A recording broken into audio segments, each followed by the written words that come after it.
What do cheese, Lunchables, Barbie, and Hot Wheels have in common?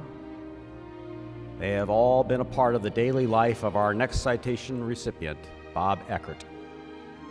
Currently serving SigEp as the chairman of the annual fund and previously as the face of the Hoop of Steel Society undergraduate giving campaign, you have been an active SigEp alumnus since joining the Foundation's Board of Governors in 2002. A graduate of our recently restarted Sigma Epsilon chapter at the University of Arizona, you returned back to your home state after graduation and earned your MBA from Northwestern University's Kellogg Graduate School of Management in Chicago. That same year, Kraft Foods secured themselves a rising star by hiring you to their marketing team. Little did they know that 20 years later, you would serve as their president and chief executive officer. Your path to the top found you serving Kraft as president of Oscar Mayer Foods, where you significantly accelerated its performance with steady improvements in market share. And for all you kids of the 90s, you were looking at the man who oversaw the introduction of new varieties of Oscar Mayer Lunchables, lunch combinations which consistently delivered industry-leading growth. In October 1997, you were promoted to President and Chief Executive Officer of Kraft, a position you would hold for the next 3 years. As President and CEO, you were responsible for overseeing all of Kraft's business units and for leading the company's policy decision-making board, the operating committee. No small task, considering Kraft is the largest U.S.-based packaged food company in the world.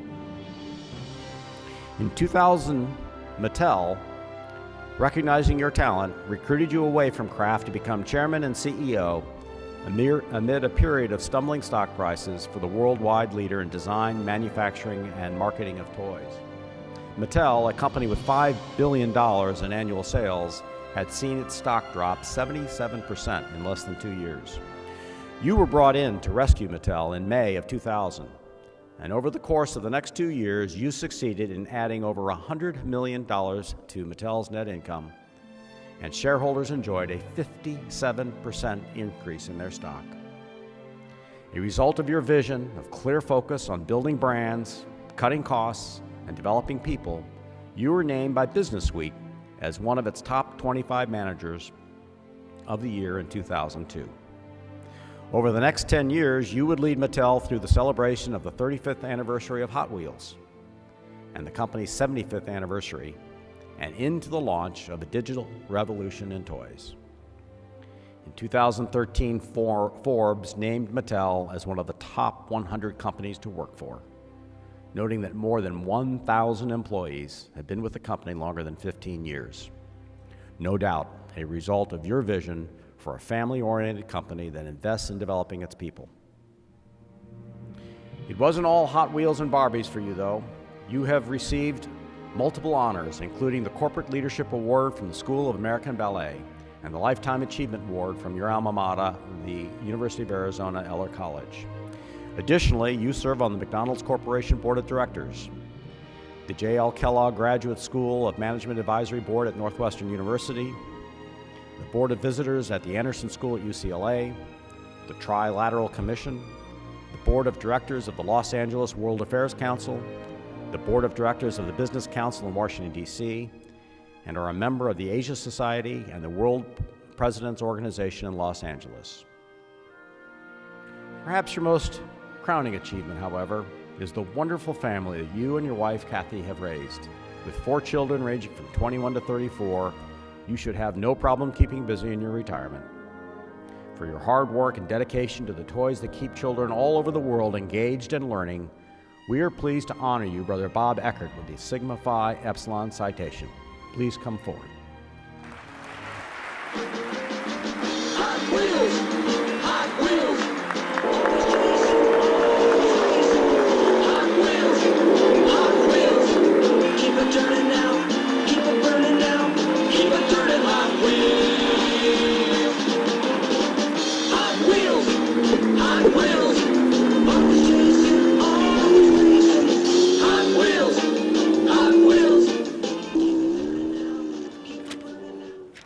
Thank you, Brother Bennett. Good afternoon. You know, my story is like many of yours. I was a shy, introverted kid who grew up in the suburbs of Chicago, attended public schools, and one day I made what turned out to be the wise decision to attend the University of Arizona. And when I went to Tucson, I didn't know a soul, not one single person when I got off the plane. And it was a pretty intimidating experience for me. Even back in the 70s, we had 30,000 undergraduate students at U of A. But fortunately for me, my first week there, I met two other Chicago kids. They were upperclassmen, and they were SigEps. And it was the beginning of Rush, and so I went through the Rush process with them. And I learned so much from my brothers at Arizona Beta. For example, during the Rush process, as I would be getting ready to go out, there'd be a knock on my door 5 minutes before they were supposed to be there. Little did I know that was part of the strategy, that we always wanted to show up a few minutes early when the prospect was combing his hair and getting ready to go, to let him know of our interest in him. Flash forward 40 years later, to this day, I try and show up to every meeting 5 minutes early. And when I meet someone, I get there 5 minutes early just to let them know I value their time and I want to spend some of mine with them. Those sorts of lessons we all learn as SigEps. And my experience at Arizona Beta was really the foundation for what became a 40-year learning project for me on leadership, because I saw so much of good leadership in our chapter.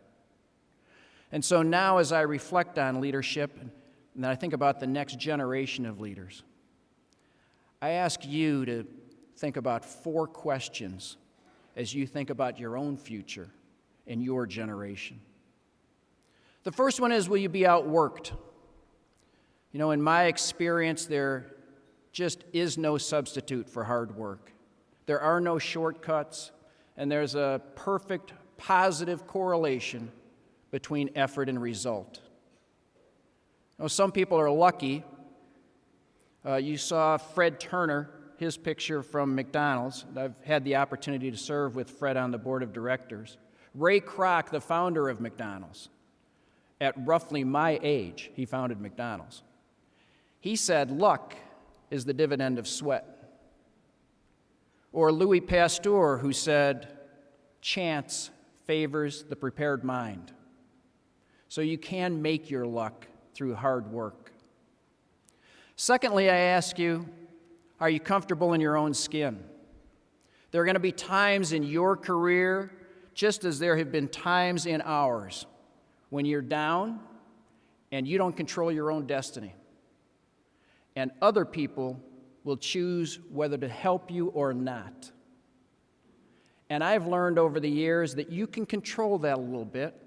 You can help people understand where you're coming from so that when times are tough and you need help, they'll reach out a hand and pull you up, just like SigEps do all over the world today.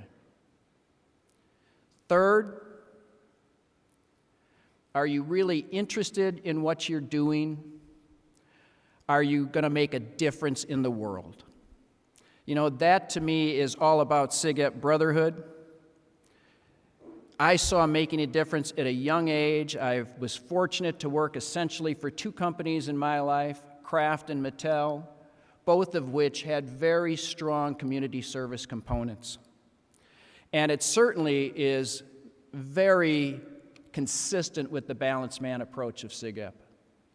Servant leadership, working for others, as my parents taught me, being other-directed, less self-involved. And finally, do other people want to see you win? You know, I taught class at UCLA this year, my first experience in full-time teaching. And I found about a third of my students who seemed to really take to the class, worked really hard, did a really good job, and I wanted to see them perform well. I knew they were comfortable in the class, they were comfortable in their own skin, they'd done the work, and I wanted to see them deliver. And lo and behold, you know, one of the great things about being a teacher, they all got A's. So people are going to make a difference in your life as they have in our lives. Let me close with my favorite quote on leadership. Napoleon said, "A leader is a dealer in hope." Hope is the most human of emotions. Only we know that the future can be different than and better than the past.